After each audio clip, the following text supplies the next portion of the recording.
तो आज की क्लास में problem based on profit loss वाला क्वेश्चन हम लोग को करना है।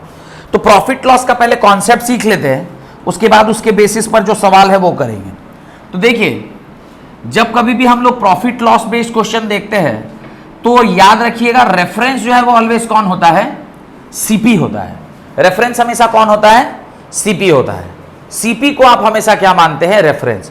सोच के देखिए, मान लीजिए कोई सामान है जिसकी कीमत 10 रुपए है, आपने 10 रुपए में कोई सामान खरीदा। अब डिपेंड करता है कि आपने उस सामान को सीपी से ज्यादा में बेचा कि सीपी से कम में बेचा। अगर आप सीपी से ज्यादा में बेच रहे हैं, यानी जितना में आपने खरीदा है उससे ज्यादा में अगर आप बेच रहे हैं तो आपको क्या होगा? प्रॉफिट होगा। और जितना में खरीदे हैं उससे अगर कम में बेच रहे हैं तो आपको क्या होगा? लॉस होगा। तो बेसिकली किसके रेफरेंस में सारा चीज चेक हो रहा है? कॉस्ट प्राइस के रेफरेंस में। तो कॉस्ट प्राइस को बेस मानना है हमेशा। जब कभी भी प्रॉफिट लॉस का क्वेश्चन आप बनाइएगा तो हमेशा बेस आप किसको लेंगे? कॉस्ट प्राइस को, क्योंकि कॉस्ट प्राइस के ही रिस्पेक्ट में या तो इससे ज्यादा या इससे कम। तो मान लीजिए कि जो सीपी है वो एक्स है, तो एसपी जो है वो क्या है? वाई है। अगर हम चाहते हैं कि इस फेनोमेना में इसको प्रॉफिट हुआ हो तो क्या होगा condition? SP is greater than CP, और एसपी ग्रेटर देन सीपी होगा तो इसको क्या हुआ होगा? इसको हुआ होगा प्रॉफिट। और प्रॉफिट का फॉर्मूला क्या हो जाएगा? SP minus CP, that is Y minus X. तो ये इसको प्रॉफिट हुआ होगा। और प्रॉफिट परसेंट का फॉर्मूला क्या होता है? तो प्रॉफिट परसेंट का फॉर्मूला होगा, अब जैसे कोई गणित में परसेंट पूछता है तो क्या लिखते हैं? Maths percent is equal to maths में कितना नंबर ऑब्टेन हुआ तो क्या लिखेंगे? Percentage in maths marks is equal to maths में जितना नंबर आया डिवाइडेड बाई टोटल, और इसको इंटू किससे कर देते हैं? 100 से। सेम लॉजिक यहां पर भी काम कर रहा है कि अगर आपको प्रॉफिट परसेंट पूछ रहा है तो प्रॉफिट परसेंट का फॉर्मूला क्या होगा? प्रॉफिट कितना में? भाई यहां टोटल था, यहां रेफरेंस कौन लेते हैं? रेफरेंस है सीपी इंटू 100। अब इसको प्रॉफिट आपके पास कितना आया हुआ है? SP minus CP by CP into 100। और इसको थोड़ा अगर आप ठीक से देखिएगा तो यहां पे आप लिख सकते हैं percentage profit is equal to SP by CP minus one into what? 100। ये दिखाई दे रहा है? इसको अगर आप सॉल्व कीजिएगा तो ये थोड़ा सा ऐसा हो जाएगा। अब आप यह देखिए, एक फॉर्मूला तो यही साक्षात बन गया, ये फॉर्मूला एक साक्षात बन गया आपका, ये एक साक्षात फॉर्मूला आपका बनकर तैयार हो गया है। ये एक फॉर्मूला है जिसके बेसिस पर आपको न्यूमेरिकल सॉल्व करना है। और यहीं से क्या मैं कई बार, अब सीपी अगर दिया और मेरे को एसपी बोला है निकालने के लिए, तो एसपी इज इक्वल टू क्या होगा? देखिए, एक तो पहले इस प्रॉफिट को नीचे ले आते हैं तो ये जाएगा प्रॉफिट बाई 100। ये इधर -1 है, इधर आएगा तो क्या हो जाएगा? +1 हो जाएगा। और एसपी निकालना है तो सीपी इधर मल्टीप्लाई होगा कि नहीं होगा? तो एसपी का फॉर्मूला क्या हो जाता है? SP is equal to 100 plus profit by 100 into what? Into CP. ये भी एक फॉर्मूला है जो अगर आपको सीपी पता है तो आप एसपी निकाल सकते हैं। तो कुल मिलाकर कितना फॉर्मूला हो गया? यही 3-4 फॉर्मूला, इसी से तो सारा ये प्रॉफिट लॉस का क्वेश्चन सॉल्व हो जाता है। एक ये फॉर्मूला है, बस यही 4-5 फॉर्मूला है जिसको अगर आप ध्यान रखिएगा तो आपका कोई भी प्रॉब्लम आसानी से सॉल्व हो जाएगा। ये प्रॉफिट का है। अब इसी जगह पर बस एक कंडीशन क्या कर देना है कि जो हमारा एसपी है वो सीपी से छोटा है। छोटा हो जाएगा तो क्या हो जाएगा? लॉस हो जाएगा। लॉस होगा तो सारा जहां आपने प्रॉफिट लिखा है उस हर जगह क्या लिख दीजिए? लॉस लिख दीजिए। तो अगले पेज पर हम उसको भी लॉस का करके दिखा देते हैं। ये लिख लिए सब लोग? जल्दी जल्दी लिखिए। यही 4 फॉर्मूले से तो आपका सारा खेला खत्म है। यही 4 फॉर्मूला है। एक तो भाई प्रॉफिट क्या, एक प्रॉफिट परसेंट क्या, एसपी इज इक्वल टू कितना और सीपी इज इक्वल टू कितना। तो ये आपका CP is equal to, CP कहां गया? अच्छा, सीपी तो दिया ही रहता है, तो सीपी आपको दिया हुआ, आप एसपी निकाल लेंगे बस। सॉल्व लिख लिए, वाह, वेरी गुड। तो ये एक लॉजिक है। अब अगले एक और कॉन्सेप्ट है, उसको भी देख लेते हैं, लॉस का। बढ़े आगे, जल्दी जल्दी लिखिए।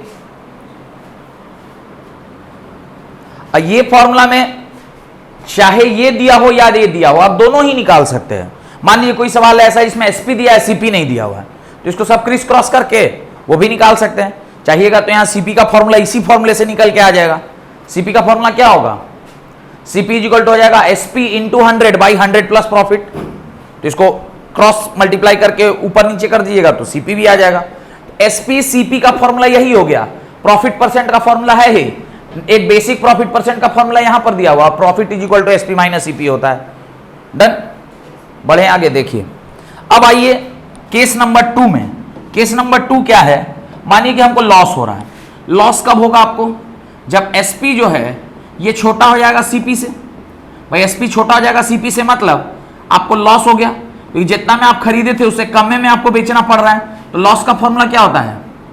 लॉस का फॉर्मूला होता है सीपी माइनस एसपी। लॉस का फॉर्मूला क्या होता है?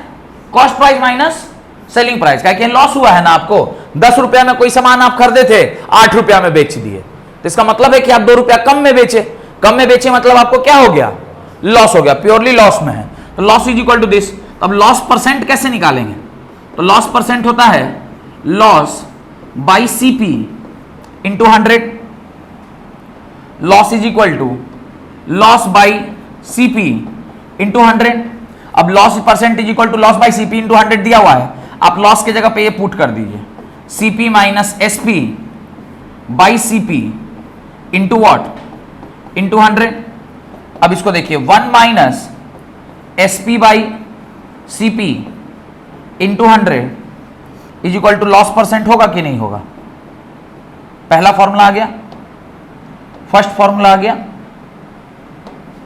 ये आपका पहला फॉर्मूला हो गया, ये भी एक फॉर्मूला है और ये भी एक फॉर्मूला है। तो 3 फॉर्मूला आपका यहां पर लिखा हुआ है। अब इसी फॉर्मूले से थोड़ा सा हम लोग इसको ऊपर नीचे करेंगे और एसपी इक्वल टू सीपी के टर्म्स में ले आएंगे। तो सबसे पहला काम क्या करना है? ये 100 को नीचे ले आते हैं, तो आपको निकालना है मान लीजिए एसपी। तो एसपी इज इक्वल टू क्या होगा? सीपी इंटू लॉस बाई 100 यानी 1 माइनस एल बाई 100। और इसको जब आप सॉल्व कीजिएगा तो ये हो जाएगा 100 माइनस लॉस बाई 100। तो ये भी आपका क्या हो गया? एक फॉर्मूला बन गया। ये भी आपका एक फॉर्मूला बन गया। तो कुल मिला के यही 4 फॉर्मूला है, इसी के बेसिस पर आपको सारा सवाल सॉल्व करना रहता है। क्लियर? अब इसी एसपी में से आप सीपी भी निकाल सकते हैं।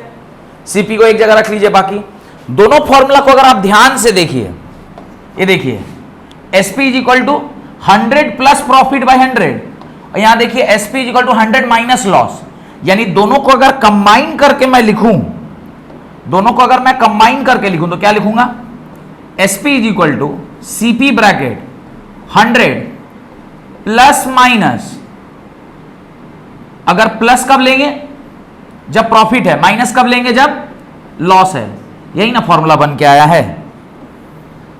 देखिए फाइनल फॉर्मूला तो यही है, दोनों को मिलाकर। प्रॉफिट है तो प्लस ले लीजिएगा और माइनस है तो लॉस है तो माइनस ले लीजिएगा। तो ये फाइनल यही फॉर्मूला है, SP equal to CP 100 plus minus X by 100, where if it is profit तो प्लस लेंगे, if it is loss then minus लेंगे। ये फॉर्मूला याद रखिए, खेला खत्म। और एक ये फॉर्मूला इसलिए से इंपॉर्टेंट है, अब इसमें एसपी सीपी लॉस प्रॉफिट सारा चीज इसी में दिया हुआ है, बस एक फॉर्मूला याद कर लीजिए, सबका खेला खत्म हो गया। कंक्लूजन तो यही निकला ना कि यहाँ 100 माइनस लॉस है और पीछे वाले फॉर्मूला देखिए 100 प्लस प्रॉफिट है। तो बस एक जनरल फॉर्मूला याद कर दीजिए, जहां पर एक्स क्या है? एक्स इज प्रॉफिट और loss percent, x is profit और लॉस परसेंट, प्रॉफिट और लॉस परसेंट, बस डन। यह हो गया, कोई दिक्कत? अब एक और कॉन्सेप्ट आप पढ़ ही लीजिए, उसके बाद न्यूमेरिकल करवाते हैं। कुछ प्रॉब्लम जो है इसके ऊपर पर भी दिया रहता है, problem based on simple interest, problem based on simple interest. कुछ प्रॉब्लम सिंपल इंटरेस्ट के आधार पर भी दिया रहता है, तो उसको भी थोड़ा देख लीजिए। Problem based on simple interest. Simple interest तो समझते ही हैं, ब्याज, ब्याज का दर यानी रेट ऑफ इंटरेस्ट। तो सिंपल इंटरेस्ट का फॉर्मूला जो आप लोग बचपन में पढ़े हैं वो क्या है? SI is equal to P into R into T by 100, where P is what? Principal amount. Principal amount, what is principal amount? जितना आपने उधार दिया है उसको क्या कहते हैं? प्रिंसिपल अमाउंट कहते हैं। R is what? Rate of interest. किसी तो परसेंटेज पर दिए होंगे ना उधार, रेट ऑफ इंटरेस्ट। टाइम, कुछ समय के लिए ही आदमी उधार देता है, ये है टाइम पीरियड, ये है टाइम पीरियड कि भाई इतने समय के लिए आपको उधार दिया। और SI तो इंटरेस्ट है ही, I इज इंटरेस्ट।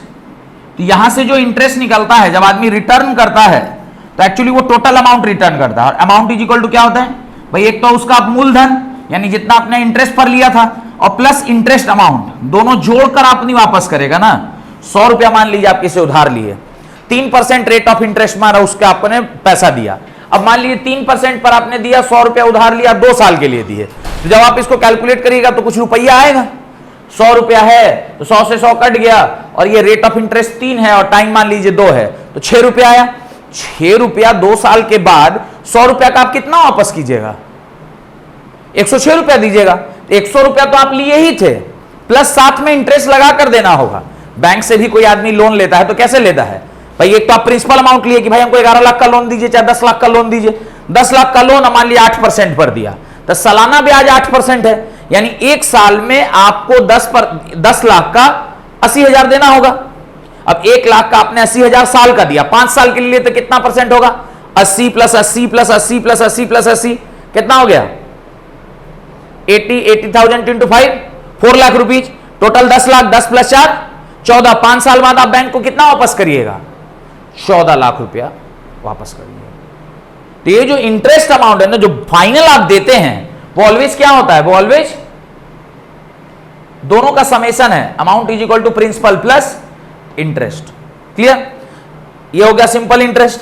सिमिलरली एक कंपाउंड इंटरेस्ट का भी कई बार प्रॉब्लम हमने देखा है, तो problem based on compound interest भी लिख लीजिए। Problem based on compound interest. Problem based on compound interest. अब कंपाउंड इंटरेस्ट और सिंपल इंटरेस्ट में क्या अंतर है? कोई जानता है तो बताइए। What is the basic difference between compound interest and simple interest? Compound interest और सिंपल इंटरेस्ट, हाँ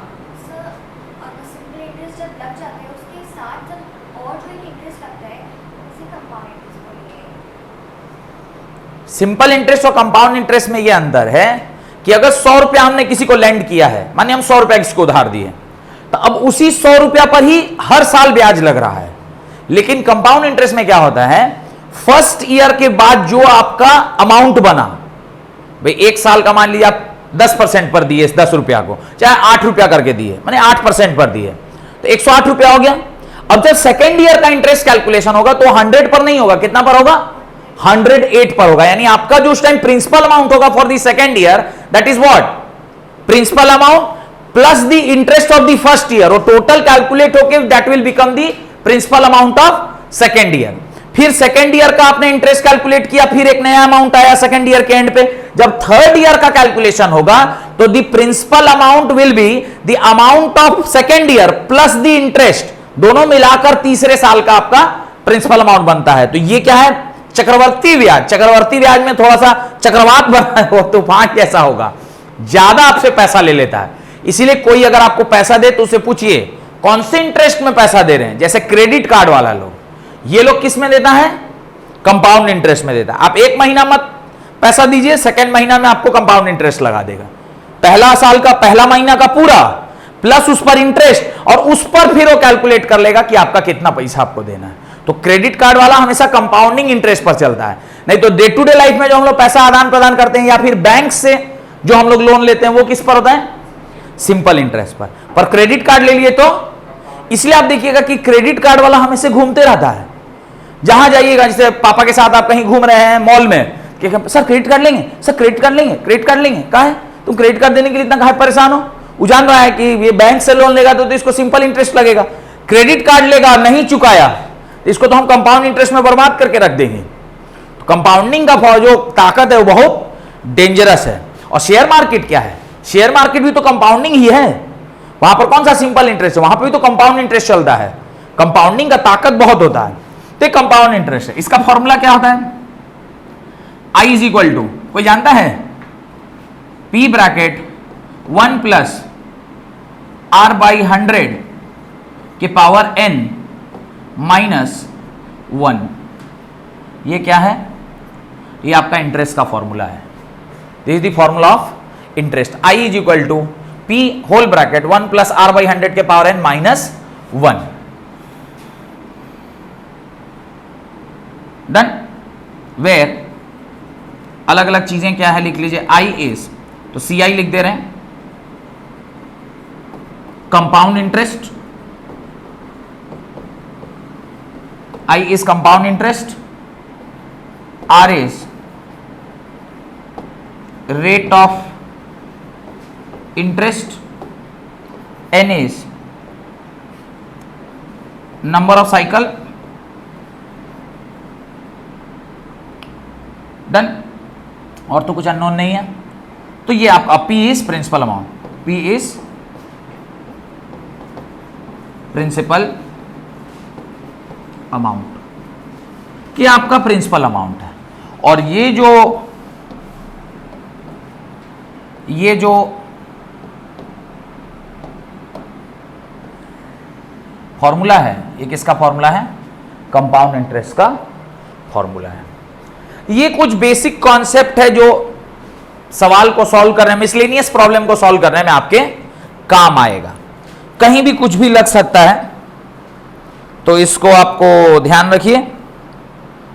और अब हम लोग मिसलेनियस क्वेश्चन करना स्टार्ट करते हैं।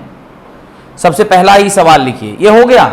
तो सारा लगभग जो भी और कॉन्सेप्ट था, जैसे प्रॉफिट लॉस हो गया या फिर सिंपल इंटरेस्ट हो गया, कंपाउंड इंटरेस्ट हो गया, इसके अलावा बाकी का कॉन्सेप्ट तो अलग से हम पढ़ाई दिए हैं पूरा।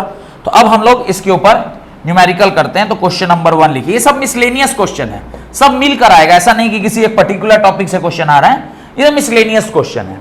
राइट। सबसे पहला सवाल है, A and B each have certain number of oranges. बड़ा अच्छा सवाल है ये, RD शर्मा का एक बहुत ही अच्छा सवाल है। A and B both have certain number of oranges, number of oranges. Done. अब आगे कहता है A says to B, A B से कह रहा है, A says to B, A says to B, क्या कहता है A says to B, क्या बोल रहा है, if you give me 10 of your oranges, if you give me 10 of your oranges, 10 of your oranges, Hindi में क्या कहा, ए ने बी से कहा कि यदि तुम अपने ऑरेंजेस में से मुझे 10 ऑरेंज दे दोगे, आई will have twice the number of oranges, I will have twice the number of oranges, twice the number of oranges left with you, left with you, जितना तुम्हारे पास ऑरेंजेस बच जाएगा उसका डबल ऑरेंज मेरे पास होगा। कब, जब तुम मुझे 10 ऑरेंज दे दोगे। ये कौन कह रहा है, ए कह रहा है बी से, फुल स्टॉप। बी रिप्लाइज, अब बी कहता है हाँ हाँ बेटा तुम ही होशियार हो। बी रिप्लाइज, अब बी कहता है ए से, क्या कहता है, लिखा है if you give me 10 of your oranges, B reply कर रहा है ए को, if you give me 10 of your oranges, if you give me 10 of your oranges, तुम अपने ऑरेंज में से अगर 10 हमको दे दोगे, I will have the same number of oranges as left with you, मेरे पास उतना ही ऑरेंज होगा जितना तुम्हारे पास बचा हुआ है। I will have same number of oranges, number of oranges as left with you, as left with you, आपको क्या कहेगा निकालने के लिए? Find the number of oranges with A और B, find the number of oranges with A और B. भाई ए और बी के बाद कितने ऑरेंजेस हैं निकालिए, find the number of oranges with A and B, A और बी के पास कितने ऑरेंज। ये अच्छा सवाल है, सॉल्व करने का प्रयास कीजिए, हो जाएगा तो बहुत बढ़िया, नहीं होगा तो मैं करता हूं, सॉल्व कीजिए। ध्यान से इंग्लिश में पढ़िए कि क्या कहने की कोशिश कर रहा है। सबसे पहली बात तो यही है कि आप लेंगे let the number of oranges with A is equal to x and let the number of oranges with B is equal to y. तो सबसे पहला इक्वेशन तो यहीं से लिखना होगा आपको। तो पहले आप लिखेंगे late the number of oranges with A be x and with B be y। तो एक के पास x और B के पास y, एक के पास x एंड B के पास y। अब according to question, according to question, ध्यान से अब क्वेश्चन पढ़ना है और क्या कह रहा है उसको समझना है। कह रहा है A says to B, यानी ए बी से कह रहा है if you give me 10 of your oranges, यानी बी से वो 10 ऑरेंज क्या कर रहा है, मांग रहा है। बी से 10 ऑरेंज मांग लेगा तो बी के पास कितना बचेगा, y माइनस 10, बी के पास कितना बच जाएगा, y माइनस 10। तो कह रहा है आई विल हैव, ए के पास twice the number of oranges left with you, जितना उसके पास बच गया है, यानी y माइनस 10 जितना उसके पास बच गया है इसका डबल, यानी 2 टाइम्स y माइनस 10 किसके बराबर होगा, x प्लस 10 के बराबर। तो पहला इक्वेशन क्या बनेगा, x प्लस 10, यानी जब तुम मुझे 10 ऑरेंज दे दोगे तो जितना ऑरेंज तुम्हारे पास बचा हुआ होगा उसका डबल कर दोगे तो मेरे ऑरेंजेस के क्या हो जाएगा, बराबर हो जाएगा। ये बात समझ में आई, यही बोलने की कोशिश कर रहा है ना। अब बस ये लाइन लिख लिए, इसके बाद तो खेला खत्म है। बस सारा खेला इसी लाइन का है कि आप कितने अच्छे से इंग्लिश पढ़ के और मैथ्स में लिख देते हैं। बस ये लिखना सीख गए तो अब क्या बच गया, कुछ नहीं। पहला इक्वेशन मेरे ख्याल से यही आया होगा जो मैंने लिखा है, देखिए तो यही आ रहा है, आया है यही equation, x minus 2y is equal to minus 30, यही आ रहा है। डन। अब आइए दूसरे वाले इक्वेशन में। दूसरा इक्वेशन क्या है, अगेन लिखिए 80 अब b रिप्लाई करता है, ध्यान से देखिए b क्या रिप्लाई कर रहा है, b कह रहा है if you give me 10 of your oranges. b अब किससे कह रहा है, a से कह रहा है। तो a का ऑरेंजेस अब x माइनस 10, अब b का ऑरेंजेस y प्लस 10। कह रहा अगर तुम मुझे 10 ऑरेंज दे दोगे तो I will have the same number of oranges as left with you, यानी x में से 10 घट जाए और y में 10 जुट जाए तो दोनों क्या हो जाएंगे, बराबर हो जाएंगे। तो दूसरा इक्वेशन जो लिखोगे क्या लिखोगे, x में से 10 घट गया और y में 10 जुट गया तो जो बचेगा वो नंबर ऑफ ऑरेंज है। तो x minus y is equal to 20। दूसरा इक्वेशन यही आ रहा है क्या, मैं जितना समझ रहा हूं कि पढ़कर तो यही समझ में आ रहा है मुझे कि शायद यही होगा। फिर भी अगर आपको कुछ डाउट है कि नहीं सर आप गलत बता रहे हैं तो हमको टोक सकते हैं।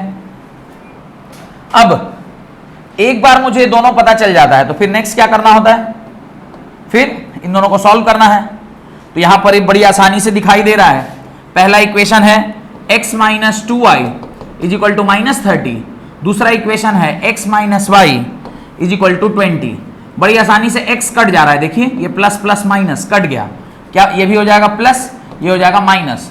जब आप इसको सॉल्व करिएगा आएगा माइनस वाई, इधर आ जाएगा माइनस 50, तो y इज इक्वल टू कितना निकल कर आ गया, 50 निकल कर आ गया। y का वैल्यू कितना निकल कर आ गया, 50 निकल कर आ गया, यानी y आपका 50 हो गया। अब नेक्स्ट क्या बोल रहा है, x का वैल्यू निकाल लीजिए, किसी एक में डाल दीजिए, x minus 50 is equal to 20, x is equal to 20 plus 50 that is x is equal to how much, 70। That is x equal to 70। तो ये दो वैल्यूज आपके निकल के आए। तो x के पास नंबर ऑफ ऑरेंजेस कितना है, a के पास नंबर ऑफ ऑरेंजेस है 70, यानी a के पास नंबर ऑफ ऑरेंजेस की संख्या कितनी है 70 है। तो a के पास नंबर ऑफ ऑरेंजेस है 70 ऑरेंजेस, और b के पास कितने ऑरेंज हैं, b के पास 50 ऑरेंजेस हैं। और एक बार इसको क्रॉस वेरीफाई कर दीजिए। कह रहा अगर तुम मुझे इसका 10 दे दोगे, a किससे कह रहा था पहले, b से, तो 10 से अगर ये इससे मांग लिया तो ये 80 हो गया, और ये 40 का डबल 80, पहला इक्वेशन सही है। दूसरा कह रहा अगर ये कह रहा तुम मुझे अपना 10 दे दोगे, तो ये इधर 10 लेगा तो कितना हो गया 60, और वो भी कितना हो गया 60 और 60 बराबर। तो इस हिसाब से ना थोड़ा सा एक बार लास्ट में मैं बोला हूं ना कि एक बार आंसर आ जाए तो उसको क्या कर लीजिए, फट से एक बार चेक भी कर लीजिए, तुरंत से, क्या hardly will take few seconds, पर चेक किया रहेगा ना तो मन निश्चिंत रहेगा कि हमारा ये सही किया हुआ है क्वेश्चन। नेक्स्ट लिखिए,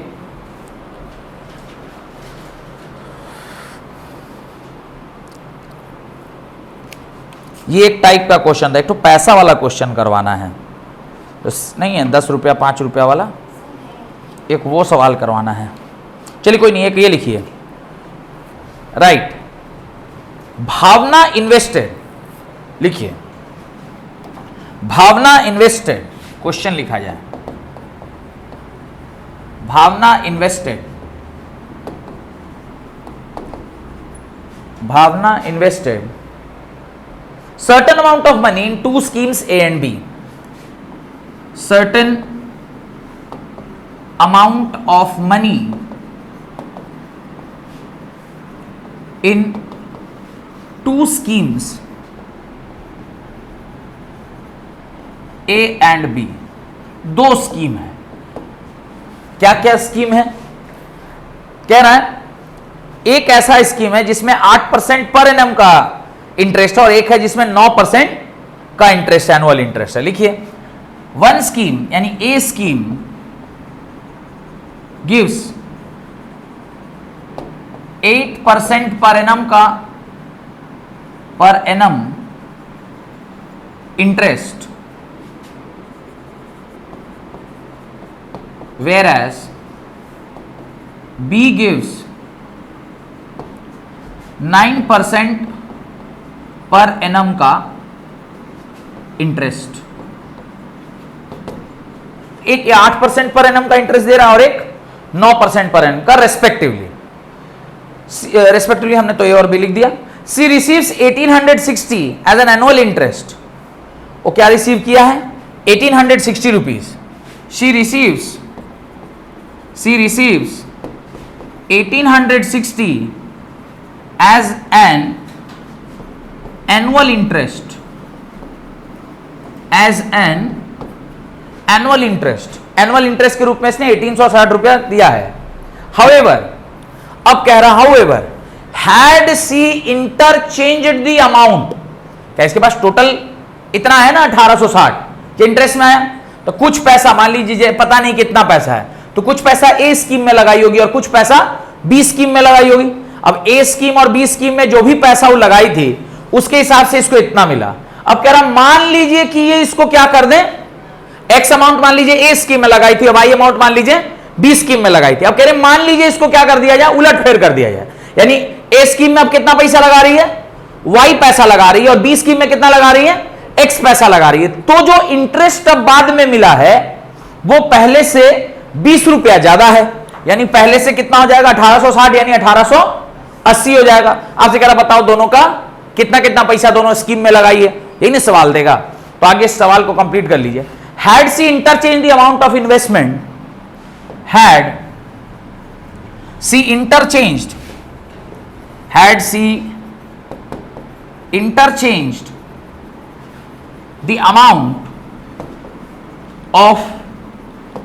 amount of investment,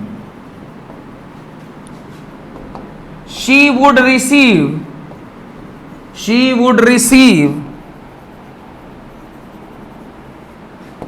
20 rupees more as interest find the amount invested, find the money invested, कितना पैसा लगाया गया,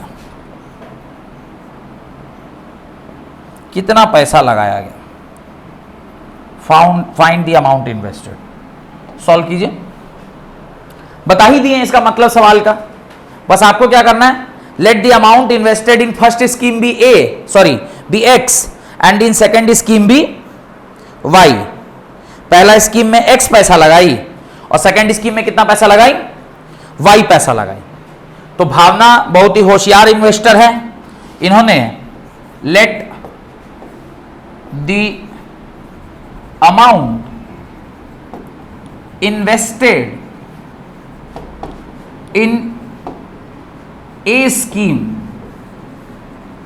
बी एक्स, ए स्कीम में एक्स लगाई है और बी स्कीम में क्या लगाई है, वाई पैसा लगा दी। तो दोनों स्कीम में उसने एक्स और वाई पैसा ऐसा लगाया है। अब आइए अकॉर्डिंग टू क्वेश्चन, क्या कहता है अकॉर्डिंग टू क्वेश्चन, इंटरेस्ट, कोई इंटरेस्ट का नाम दिया नहीं, सिंपल इंटरेस्ट, कोई इंटरेस्ट का नाम दिया माने कौन सा इंटरेस्ट है, सिंपल इंटरेस्ट है। तो जो इन्वेस्टमेंट हुआ है वो किसका हुआ है, एक्स रुपया और वाई रुपया का, और रेट ऑफ इंटरेस्ट कितना है 9 और 8% पर एनम, और टोटल इंटरेस्ट अमाउंट कितना दिया है 1860, यानी I1 plus I2 will be equal to 1860 और नॉट, होगा ना जी, यही ना 1860 रुपया है। I1 कैसे निकलेगा, I1 होगा P into R into T by 100, यानी I1 कितना आया 8x बाई 100 आया ना, और I2 Y अमाउंट लगाई है, कितना परसेंट पर लगाई है 9% पर लगाई है पर एनम, तो ये I2 कितना आ जाएगा, I2 आएगा 9y बाई 100। इसको आप फर्स्ट इक्वेशन में पुट कर दीजिए, 8x by 100 plus 9y by 100 is equal to 1860, और जब आप इसको थोड़ा सा सही कीजिएगा तो यह आ जाएगा 8x plus 9y is equal to 1860 और 00, और ये हो जाएगा इक्वेशन नंबर 1। ये क्या हो जाएगा इक्वेशन नंबर, तो आपका इक्वेशन नंबर 1 आ गया, ये आपका इक्वेशन नंबर 1 आ गया। This is your equation number 1। Clear, ये इक्वेशन नंबर 1 है। कोई डाउट है तो पूछिए, है कोई डाउट, कोई डाउट है तो पूछा जाए, नहीं, सिंपल है। अब ये पैसा क्या कर दिया गया है, इंटरचेंज, पैसा इंटरचेंज हो गया, तो पैसा इंटरचेंज होने पर क्या होगा, सेम। दूसरा अकॉर्डिंग टू क्वेश्चन क्या बनेगा, after interchanging the money, after interchanging the amount, changing the amount, पैसा को अगर इंटरचेंज कर दिया जाए, इस बार भी हम वही लिखेंगे I1 plus I2, but this time it is 1880, 20 रुपया ज्यादा। अब I1 क्या लिखेंगे, I1 इस बार हो जाएगा y इंटू 8 इंटू 1 बाई 100, तो I1 इज इक्वल टू क्या आ जाएगा 8y बाई 100, और I2 जब आप निकालिएगा तो चूंकि अमाउंट इंटरचेंज हो गया है तो x इंटू 9 इंटू 1 बाई 100, और I2 आपका क्या आ जाएगा 9x बाई 100।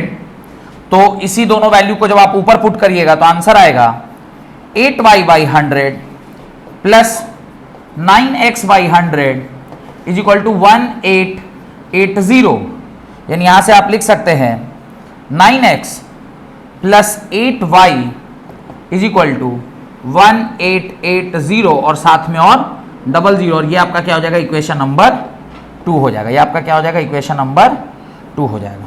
बस एक बार ये दोनों इक्वेशन आ गया इसके बाद सॉल्व करना तो मैंने आपको सिखा दिया है, बस ये चेक करना है कि ये जो इक्वेशंस आई हैं ये सही आई हैं या गलत।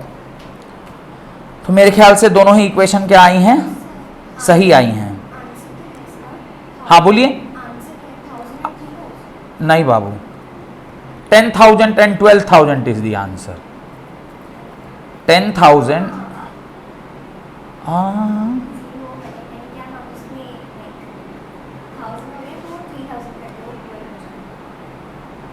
आप समझ गए ना क्योंकि सवाल आप सॉल्व किए। आंसर देखिए, इसको अब सॉल्व हम नहीं करेंगे। ये कौन से तरीके से सॉल्व होगा, इंटरचेंजिंग वाले से। एक बार ऐड कर दीजिए, एक बार सब्ट्रैक्ट कर दीजिए। क्यों? क्योंकि इंटरचेंज हुआ है। देखिए कोफिशिएंट इंटरचेंज हो गया है। 8x था, वहां पे कितना आया है, 9x आया है। यहां पे क्या था, 9y था, यहां पे क्या आ गया, 8y आ गया। तो इंटरचेंजिंग ये कर दीजिए, आंसर आ जाएगा। करना पड़ेगा कि कर लेंगे, ये कर दें, जैसा बोलिए। पहला क्या है, 8x plus 9y is equal to 186000, यही है ना। और दूसरा में है 9x plus 8y is equal to 188000। एक बार ऐड करिए, एक बार सब्ट्रैक्ट करिए। एक बार ऐड कर दीजिए, ऐड करिएगा तो कितना आएगा, 8 8 16 1 17। 17x plus 17y is equal to, इसको भी ऐड करिएगा, लास्ट में 3 0 तो रहेगा ही। उसके बाद 8 6 14 4 हाथ में बचा 1, 8 8 16 1 17 7 हाथ में बचा 1, 300। ये x प्लस y कितना आ रहा है बुआई, 374000 डिवाइडेड बाई 17 कितना आ रहा है, ये बताइए कितना आ रहा है, x प्लस वाई कितना आ रहा है। इसको सॉल्व करके 22, 22 बार में कट जा रहा है पूरा, 22, ये 22000 आ गया, यही ना। और एक बार आप इसको क्या कर दीजिए, माइनस कर दीजिए। एक बार इसको माइनस कर दीजिए तो सेकेंड टाइम में 8x plus 9y is equal to 186000 और 9x plus 8y equal to 188000। मेरे को लगता है नीचे वाले से ऊपर वाले को माइनस करना ज़्यादा आसान होगा, चाहे छोड़िए माइनस ही करिए। ये प्लस है तो माइनस हो गया, ये भी माइनस हो गया, ये भी माइनस हो गया।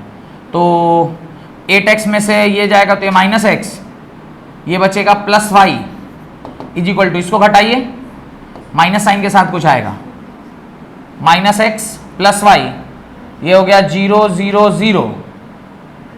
8 में से 6 गया, बचा 2, यही ना, बस इतना ही है, यही है, 2000 ही होगा। हाँ, माइनस 2000। अब इसको थोड़ा सा सही कर लीजिए, x minus y is equal to 2000। इसको इक्वेशन नंबर 1, बस प्लस वाई माइनस वाई है, दोनों को यहाँ ले आते हैं।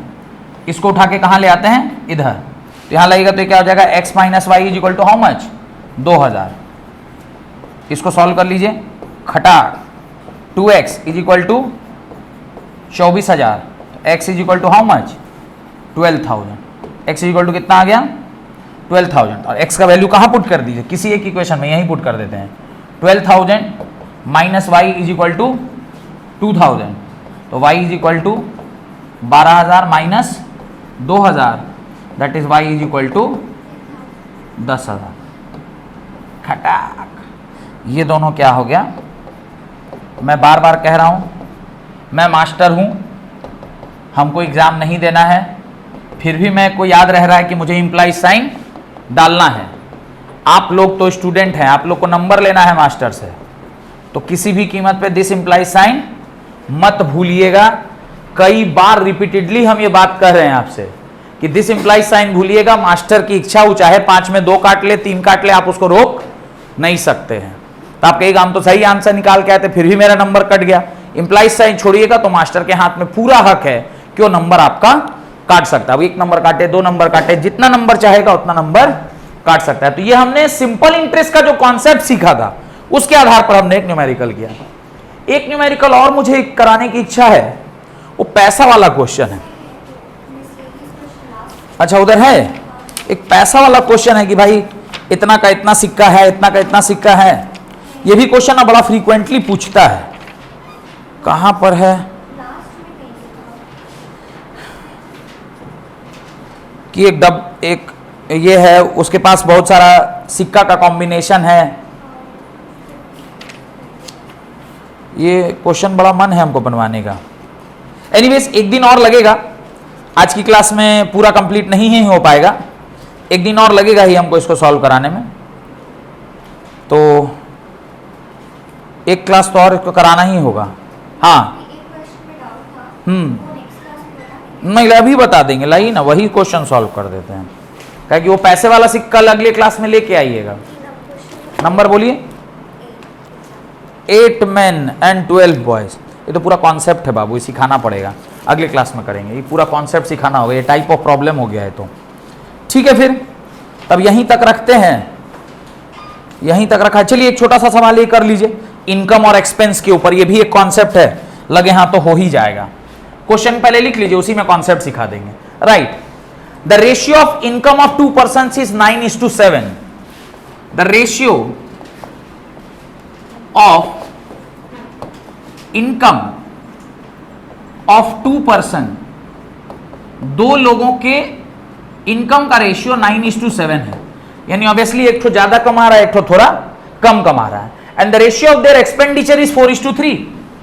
And the ratio of their expenditure, ratio of their expenditure, expenditure मतलब खर्चा, एक्सपेंडिचर इज 4:3।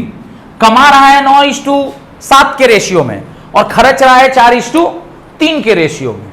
अब क्या कह रहा, if each of them saves 200 per month, if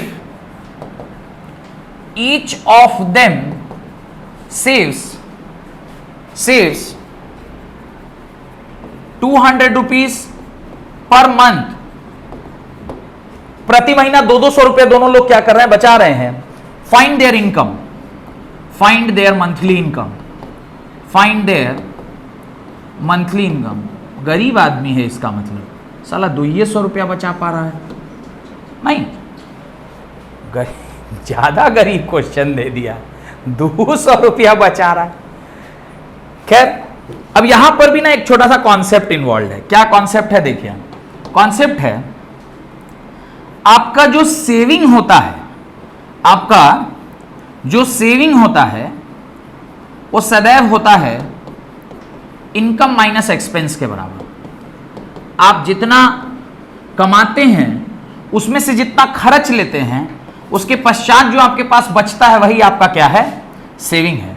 ये फॉर्मूले से ही यहां पर आपको काम बनने वाला है। अब हमें तो पता नहीं कि भाई कौन कितना कमा रहा है, तो let the amount earned by first person be x and let the amount earned by second person be y. तो लिख दीजिए, let the income of first person be x, let the income of first person be x and second person be y. भाई एक का income x और दूसरे का income हमने क्या मान लिया, वाई मान लिया, कि भाई एक एक्स कमा रहा है और दूसरा वाई कमा रहा है। डन। तो अब एक्स और वाई मान लिए हैं, तो इन टर्म्स ऑफ रेशियो पहला भैया कितना कमा रहा होगा, 9x कमा रहा होगा, दूसरे भाई कितने कमा रहे होंगे, 7y कमा रहे होंगे। तो मंथली इनकम अब इनका कितना होगा, मंथली इनकम फर्स्ट वाले भैया का हो जाएगा 9x और सेकंड वाले भैया का हो जाएगा 7y। ये इनकम का आ गया, बड़े आगे। अब एक बार इनकम आ गया, देन एक्सपेंडिचर। हमको लगता है कुछ हम गलत मान लिए ना, क्या देखो अंदर से ऐसा फीलिंग आ रहा है कि गलत तो नहीं मान लिए एक्स और वाई है, क्योंकि हमको लेना है सेविंग। ये होता है इनकम माइनस एक्सपेंस। तो हम इनकम को एक्स मानना चाहिए था और एक्सपेंस को वाई मानना चाहिए था।